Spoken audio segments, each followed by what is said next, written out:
네, 예고했던 대로 민주당의 원내 대변인이시죠. 김현정 더불어민주당 의원 스튜디오에 모셨습니다. 어서 오세요. 네, 반갑습니다. 저 평택시병 김현정입니다. 예, 여기 처음 오시죠? 아닙니다. 지난번에 나왔습니다. 저번에 모셨나요? 예.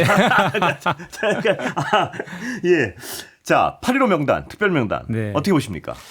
항상 이게 이제 사면을 하게 되면 뭐 그거를 지지하는 입장도 있고 예. 비판하는 이제 시각도 있고 예. 특히 이제 정치인 사면과 관련해서는 그 국민들이 좀 약간 정치인 혐오에 대한 그런 측면들이 예. 있어서 비판적인 그런 시각들이 있는 예. 것도 사실이죠. 근데 실제로 이번에 사면을 내용을 보면 2,188명을 사면했거든요. 예. 그리고 대부분이 생계형 예. 그 민생 사면을 사실 한 거거든요. 예. 사회적 약자들에 대한 그 측면을 좀 많이 봐줬으면 좋겠다라는 말씀드리고 또 예. 경제인이라든지 또 노동자라든지 예. 농민이라든지 이런 쪽에 많이 사면을 했거든요. 근데 여기에 이제 조국 전 예. 대표하고 윤미향 전 의원이 대해서 이제 비판을 하면서 갑자기 사면에 이제 그 내용이 좀 약간 예. 퇴색한 그런 측면이 있는데 그 조국 전 대표나 윤미향 전 의원 같은 경우에는 이번에 사면 대상에 들어간 이유는 아마도 그분들이 이제 그 정치검찰의 희생양이다라는 게 상징성이 좀 있는 분들이잖아요. 물론 이제 입시비리라든지 뭐 횡령이라든지 이런 거에 대해서 유죄 판결 받은 부분에 대해서는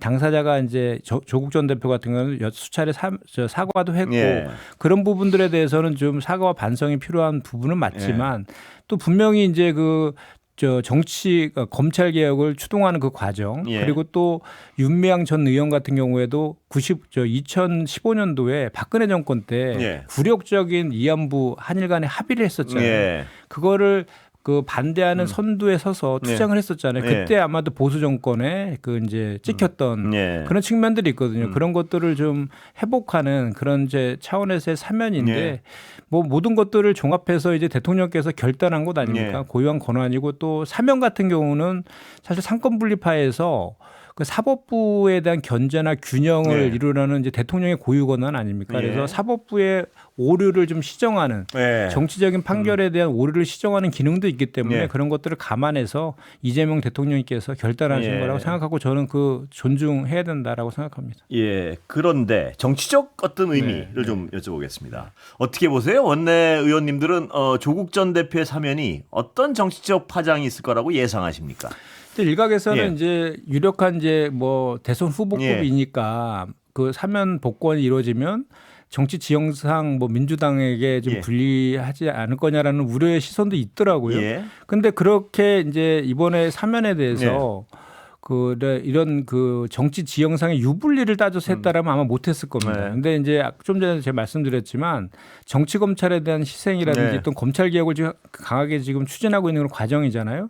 그런 차원에서의 사면이기 때문에 그리고 또 유불리의 문제는 사실 저희는 이제 여당이고 조국혁신당은 야당 아닙니까? 그래서 여당은 여당의 역할이 있잖아요. 그래서 이재명 정부의 성공을 잘 뒷받침하고 지금 검찰이나 언론이나 사법개혁 지금 계속 빠르게 지금 추진하고 있는데 그런 것들을 잘 추진한다라고 하면 여당에 대한 지지는 뒤따라올 것이다 저는 그렇게 생각합니다. 정치적 유불리의 문제가 아니고 그 정치적 파장에 대해서는 대변인 보시기엔 어떻습니까? 이 파괴력이 있습니까? 이 사면 자체가 정치의 지형 부분에 있어서?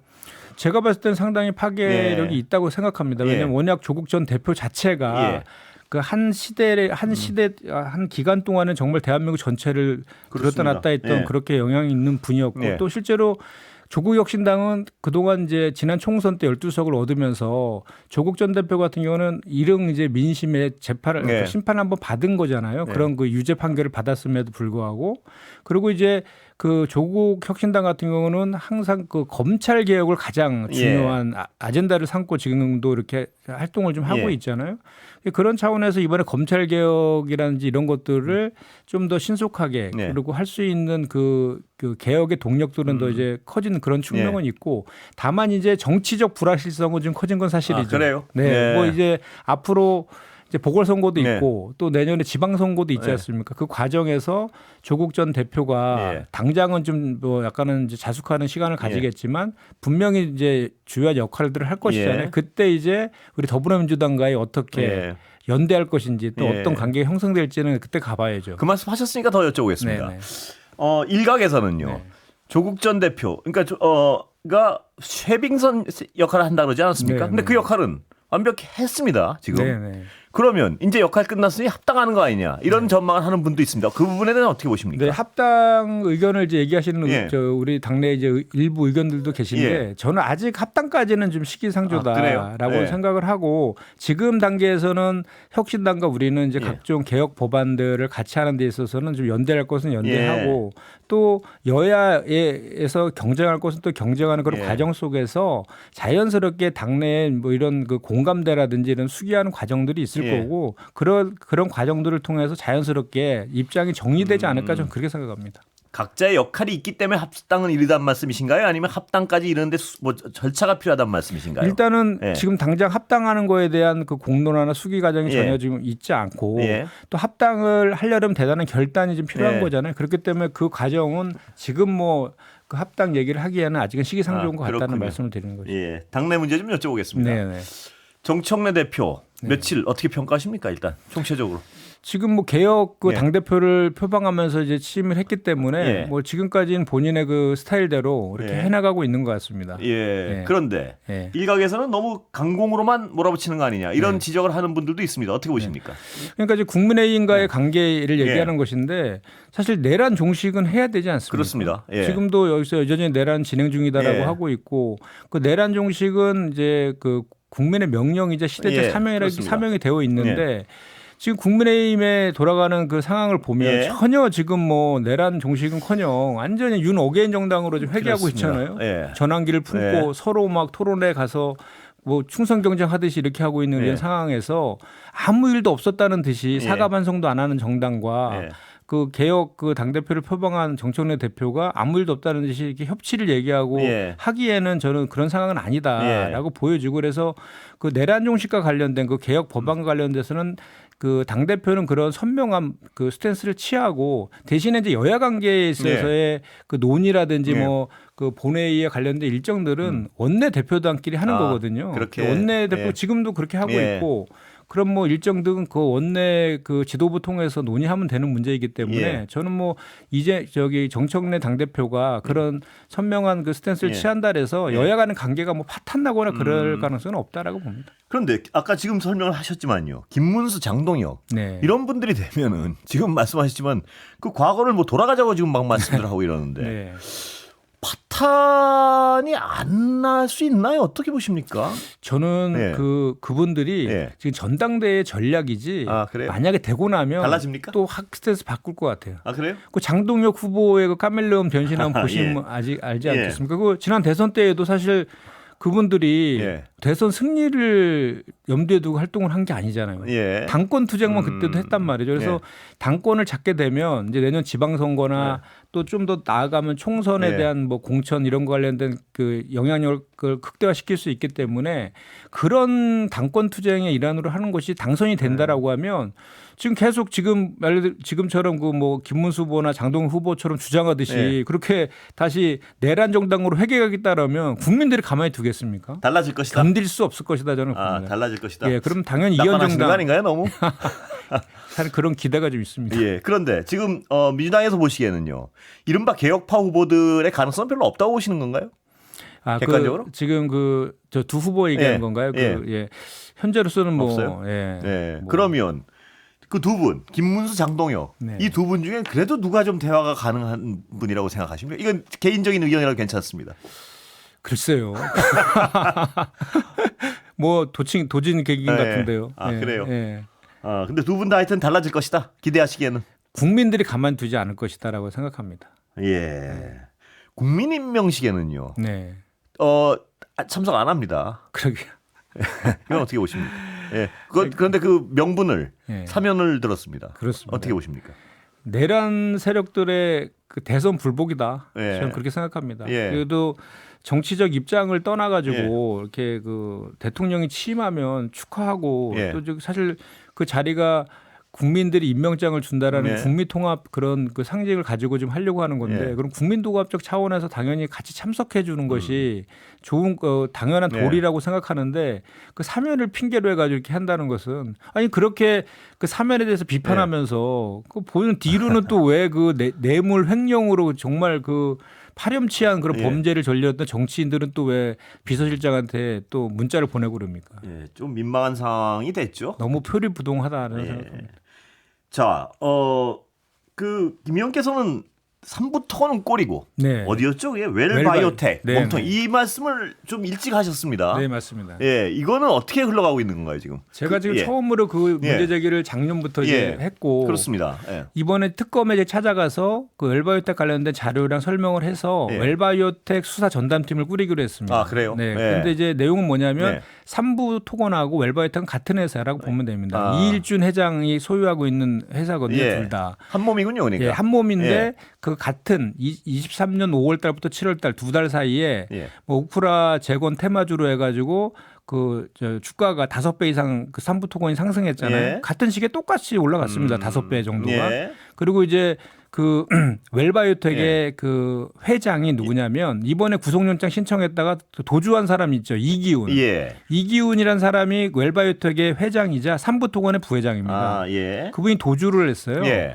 도주를 했는데 실제로 이제 그 둘 다 지금 현재는 이제 거래 정지가 되어 있는 상태거든요. 네. 둘 다. 예. 똑같이 같은 시기에 주가 조작도 했지만 네. 그 웰바이오텍은 하나가 더 있어요. 뭔가요? 전환사채를 아, 3배의 싼 가격에 예. 헐값으로 매각해서 400억의 추가적인 시세 차익을 더 냈습니다. 아, 그래서 제가 지금 주장하는 것이 예. 지금 현재 관련자들이 김건희와의 연관성을 다 부인하고 예. 있잖아요. 그럼 김건희와의 이종호와 김건희의 연관성을 찾아내는 게 핵심인데 네. 요 그 전환사채를 헐값에 매수한 사람들 있잖아요. 예. 그 사람들하고 예. 삼부토건의 주가 조작 혐의가 있는 200개의 의심 계좌가 예. 있다고 발표했지 않습니까? 그 사람들을 서로 비교해 보면 예. 동일인들이 나올 수 있다. 예. 그리고 김건희가 만약에 예. 연루돼 있다라면 공짜로 해줄 리가 없잖아요. 예. 뭔가 대가를 받았을 예. 거 아닙니까? 그게 바로 그 전환사채를 헐값으로 받은 그 안에 김건희의 그 실체가 좀 들어가 있는 거 아니냐라는 예. 의혹을 제가 제기하고 있는 거고. 예. 그리고 또 하나는 그 삼부토건이 한국거래소에서 네. 이상징후 심리에 걸려가지고 금감원에 넘긴 거잖아요. 예. 작년 예. 그 9월 달에. 예. 그때 웰바이오텍도 이상징후 심리에 걸렸다라는 제보가 저한테 들어왔거든요. 예. 그런데 웰바이오텍 거는 금감원을 넘기지 않았어요. 아, 그때 그러니까 금감원의 조사조차 안 된 겁니다. 빠져나간 건 누구에 의해서? 그렇죠. 보이지 않는 예. 힘에 의해서 그게 이제 그렇게 눌러졌다라고 보는데 그것도 잘 수사해 보면 김건희와 연관성이 나오지 않을까라는 게 제가 이제 제기하고 있는 의혹입니다. 그러니까 웰바이오텍을 제대로 수사하면 네. 가장 중요한 건 김건희 씨와의 연결 고리가 거기서 드러날 것이다. 이 가능성이 부분이 있다는 거죠. 그리고 예. 이제 그 제가 이 의혹을 웰바이오텍을 제가 최초로 이제 의혹을 제기하고 이제 이복현 금감원장 뭐 김병환 금융위원장 등하고 현안질이나 인사청문회 통해서 계속 제가 질의를 했었거든요. 예. 질의를 한 거에 대해서 이 사람도 제대로 답변을 하지 않았거든요. 예. 그런데 그런 과정에 그 이일준이라는 예. 그 삼부토건 회장이 예. 저한테 연락이 와서 보자고 했어요. 아, 그래요? 네, 예. 그래서 국회를 찾아왔습니다. 예. 찾아왔는데 같이 온 사람이 한 명 있었거든요. 그 사람이 계속해서 이 웰바이오텍은 그 김건희랑 관계가 없고 이일준과도 관계가 없고 이렇게 자꾸 계속 변명을 계속 하더라고요. 예. 그 사람이 알고 봤더니 그 이기훈 씨였어요. 아, 그래요. 그 당시엔 저는 자기가 누구라고 저한테 얘기 안 했거든요. 예. 그 보니까 엘바이오텍의 회장이었던 거죠. 예. 근데 지금 도주했지 않습니까? 아, 그래요? 자기가 그때 나를 찾아와 가지고 아무 문제 없다라고 했으면 그냥 수사받으면 그렇죠. 되잖아요. 예. 근데 근데 도주해 도주했군요. 버렸죠. 예. 예. 그러니까 거기에 뭔가 있다. 김 의원님은 그 최초에 여기 왜 주목하게 되셨습니까? 맨 처음에 웰바이오 삼부토건에 대한 주가 조작을 예. 이제 저희가 그 금감원이 이제 그걸 조사하게 되어 있고 예. 그 저희가 이제 정무이거든요. 예. 금감원이 저희 소관 기관이어서 삼부토건 주가 조작을 찾다가 보니까 웰바이오텍이 이제 제가 찾아내게 된 예. 거죠. 왜냐하면 주가 조작의 그 주가 조작을 조사하는 거에 대한 ABC는요. 예. 관련된 회사를 다 같이 조사하는 겁니다. 그렇죠. 예. 그런데 그 이일준이라는 그 삼부토건 회장이 예. 삼부토건을 인수할 때 DYD라는 회사를 통해서 삼부토건을 인수하거든요. 예. 그 웰바이오텍은 이일준 회장이 소유한 또 다른 회사였어요. 예. 그럼 그 세 개 회사가 상장 회사인데 공통점이 다 좀비 기업들이었어요. 예. 그러면 그 세 가지 회사들을 같이 이제 그 조사를 해야 되는데 다 빼먹고 삼부토건만 형식적으로 했다는 거죠. 그러면 당시에 이미 이복현 금감원장은 네. 모든 사실관계나 어떤 그 의심스러운 부분에 대해 다 파악하고 있었을 것이다. 저는 그렇게 생각하는데 예. 이 이복현 원장이 작년 9월 달에 금감원에 넘어간 거를요. 예. 그 올해 4월 달까지 뭉개고 뭉갰죠. 있었어요. 예. 그래서 4월 달에 이제 비상계엄 터지고 불법 기상대응 예. 터지고 막 이제 정권도 바뀌게 생기고 하니까 자기가 독박 쓰게 생겼잖아요. 예. 그러니까 삼부 토건권만 100억대의 시세 차익을 얻었다라고 언론을 통해서 공지하고 그랬었죠. 빠져버렸죠. 예. 그다음에 이제 웰바이오텍 건이 이제 제가 계속 예. 저 특검이 뜨고 특검한테 가서 이제 해보니까 실체가 있으니까 이제 전담수사팀까지 꾸리게 된 거죠. 예. 만약에 이게 사실이라고 하면 그 이복형 금감원장도 그 그래서 조사를 무마시킨 책임을 면할 수가 없을 것 그렇죠. 같은데요? 예, 그것까지 제가 촉구한 겁니다. 이 웰바이오텍을 뭉갰다면은 분명히 이건 근데 모를 수가 없을 것 같은데요. 그렇습니다. 금감원장은. 예, 저희가 예. 그 좀 전에 말씀드린 그런 내용들을 보면 예. 이거를 조사하지 않는다는 것은 말이 안 됩니다. 그래서요. 그 조사하지 않는다는 건 뭘 알아서 조사를 안 하는 것 같은데요. 거꾸로 보면. 뭐 알고도 예. 안 했을 수도 있고 예. 뭐 윗선에서 뭐 아예 그냥 눌러가지고 그 저 뭉갤 예. 수도 있고 뭐 여러 가지 가능성이 있습니다. 자, 대주주 양도세 부과 기준이요. 네. 어떻게 보십니까 지금? 어느 쪽으로 흘러갈 것 같습니까 지금? 지금 당에서는 일요일날 고위 당정협의 때 현행대로 유지하자. 예. 그냥 죄송합니다. 예. 괜찮습니다. 말씀하시죠. 예. 50억으로 유지하다고 제안을 했고 이제 정부하고 대통령실에서는 추이를 좀 보고 판단하자라고 예. 했기 때문에 당의 의견을 일단은 수렴한 거죠. 그래서 아, 그래요? 예. 네, 이제 당의 의견을 수렴해서 이제 더 검토한다고 했으니까 저는 다시 예. 시장에서 지금 코스피 5천에 대한 의지가 있느냐라고 이렇게 의심하게 만든 그거에 대해서는 원복을 하는 것이 좋겠다라는 생각입니다. 그쪽으로 갑니까 보시기에 분위기는? 그렇게 갔으면 좋겠습니다. 근데 오늘 보도가 약간 다른 기류가 나왔어요. 네. 뭐냐면 용산에서는 아직 그건 원점이라는 식으로 왜냐면 50쪽으로 다시 원복하는 것처럼 나오다가 네. 오늘 또 다시 아닌 것 듯해서 뭐 주가에도 영향을 준 것 같고 어떻게 보십니까? 이제 검토를 한다고 예. 했으니까 아직 뭐 확정된 건 없는 예. 것이죠. 그래서 다음 달 고위 당정 협의까지는 이제 이 내용을 이제 결론을 내리겠다라는 게 우리 정책위 의장이 이제 워딩이신데 예. 이제 이런 거잖아요. 이게 사실 저희가 그 대주주 양도소득세를 50억에서 10억으로 낮추게 되면 이 연말에 매도 물량이 쏟아져서 주가가 떨어졌다라는 게 논리죠. 지난 10년간의 이제 데이터로 나와 있는 예. 거고 이제 그거를 그냥 10억으로 내려야 된다라는 것은 세수가 좀 부족한 거 예. 하고 그렇게 내려도 주가에 연관이 그런 없다라는 주장이 있는데 그건 한 측면만 본 예. 거라는 거죠. 왜냐하면 이재명 정부가 출범하면서 코스피 5천을 목표로 공약했단 예. 말이죠. 그럼 그 기조로 계속해서 우리가 법 제도적인 뒷받침을 해줘야 되는데 그게 첫 번째가 이제 지금까지 우리가 했던 거는 상법 1차로 개정한 것밖에 없거든요. 네. 이번에 이제 2차 개정하지만 그래서 그런 것들을 계속해서 우리가 그 법제 자사주 소각 의무화라든지 또 배당소득 분리과세라든지 이런 것들을 계속 추진해 줘야지 5천을 갈 수 있는데 시간이 다 돼버렸는데요. 예. 상법 이 부분을 자세히 못 여쭤봤는데 네, 네. 조만간 한번 다시 모시겠습니다. 네 알겠어. 벌써 끝났나요? 예, 시간이 다 됐습니다. 감사합니다. 네 고맙습니다. 김현정 더불어민주당 의원이었습니다.